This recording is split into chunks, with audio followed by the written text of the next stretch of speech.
आप आ जाएं, आज थोड़ा समय भी वो रहेगा, ग्रुप फोटो एक एक हम लोग करा लेंगे, जो जहाँ से रखें उतने ही लोग उठ के अनुशासन का परिचय दें। अगर आप लोग वहाँ के वो करोगे, भीड़ करोगे, रुक्का दोगे तो उससे क्या है, बेकार हो जाएगा, फिर मुझे मजबूरी में जाना पड़ेगा। एक मिनट में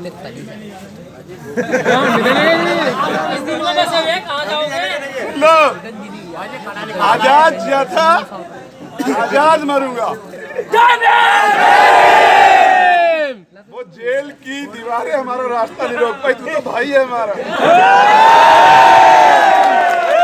रात को 2 बजे कोई आता है? नहीं आता। ये डर है बीमार आर्मी का। उनकी औकात नहीं कि हमें दिन के उजाले में ले आते।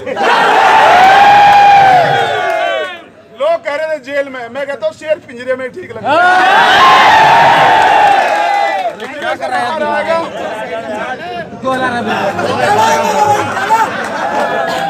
पिंजरे में बाहर आएगा तो आम आदमी जी नहीं पाएगा। आम आदमी कौन सा जो ये कहता है कि मैं दबंग? जी भैया, दबंग तो हम ही हैं। हम प्यार सबसे करते हैं, इज्जत सबकी करते हैं, लेकिन झुकने का मतलब ही नहीं। मीडिया के लोग भी आए।